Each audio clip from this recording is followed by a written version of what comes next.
Salut sur vous! En quête de patrimoine, découvrons notre histoire. La vie des saints.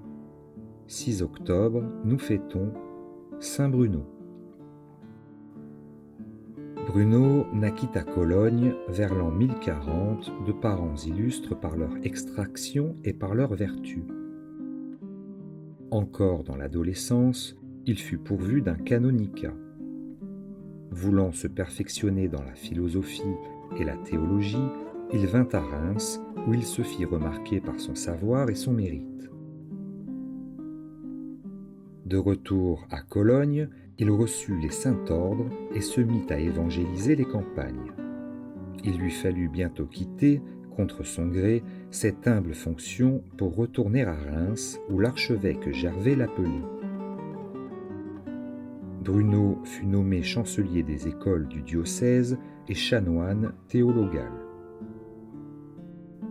À la mort de Gervais, le diocèse de Reims fut un instant la proie de l'intrus Manassès, que le concile d'Autun, dont Bruno fut l'âme, et le légat du pape condamnèrent. Tout le monde s'accorda à désigner Bruno pour remplir le siège vacant.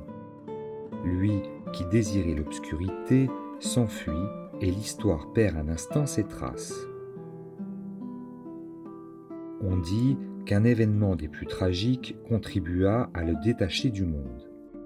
À Paris, pendant qu'il assistait aux funérailles d'un docteur de l'université, le mort se dressa et cria d'une voix lugubre : « Inutile de prier pour moi, je suis damné. »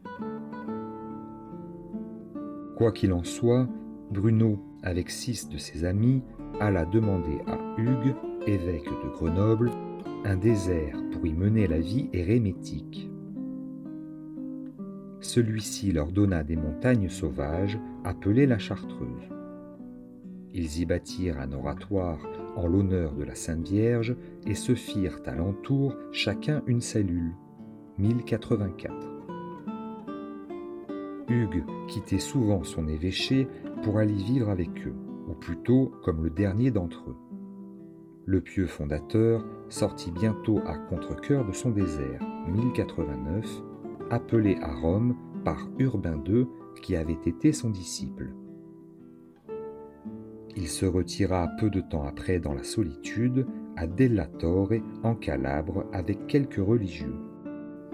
Roger, prince de Sicile et comte de Calabre, découvrit, en chassant, les saintes anachorètes. Plein de vénération pour eux, en voyant leur vie austère, il leur donna tout ce dont ils avaient besoin pour construire une chartreuse. Bruno y mourut le 6 octobre 1101. Il a été béatifié par Léon X et canonisé par Grégoire XV.